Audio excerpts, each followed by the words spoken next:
என் பெயர் மலர்விழி. நான் ஊராட்சி ஒன்றிய நடுநிலைப்பள்ளி மேப்புத்தாமலில் 6ஆம் வகுப்பு படிக்கின்றேன். இப்பொழுது நான் என் வாக்கு என் உரிமை பற்றி கவிதை கூற வந்துள்ளேன். ஒரு விரல் புரட்சி நம் ஜனநாயகத்திற்கான வளர்ச்சி.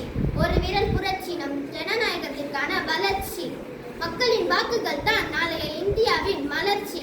மக்களின் வாக்குகள் தான் நாளைய இந்தியாவின் மலர்ச்சி. தேர்தல் என்னும் தேர்வில் மக்களின் வாக்குகளை மதிப்பெண்கள். தேர்தல் என்னும் தேர்வில் மக்களின் வாக்குகளை மதிப்பெண்கள். ஒரு கட்சி வாழ்வதும் விழுவதும் மக்களின் ஓட்டுரிமையில் தான் உள்ளது. இந்தியாவில் வாழும் அனைவரும் வாக்களிப்பது கடமை. நம்மை ஆள்பவரை தேர்ந்தெடுப்பது நமது உரிமை.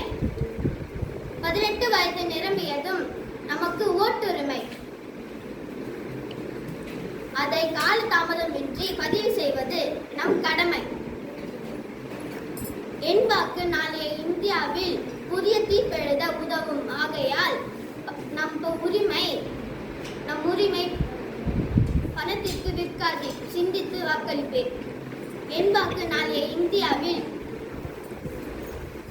புதிய தீர்ப்பெழுத உதவும். ஆகையால் நம் உரிமை பணத்திற்கு விற்காது, சிந்தித்து வாக்களிப்பேன்.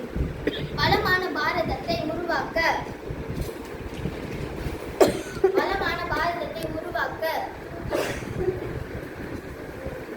100% வாக்களிப்போம். வளமான பாரதத்தை உருவாக்க 100% வாக்களிப்போம். நம் உரிமை வாக்களிப்பதே நம் கடமையை தவிர்ப்பதல்ல. நம் உரிமை வாக்களிப்பதே நம் கடமை தவிர்ப்பதல்ல. என் ஓட்டு தேசத்தின் வளர்ச்சிக்கே, அது பிறருக்கு விற்பனைக்கல்ல. என் ஓட்டு தேசத்தின் வளர்ச்சிக்கே, பிறருக்கு விற்பனைக்கல்ல. நன்றி.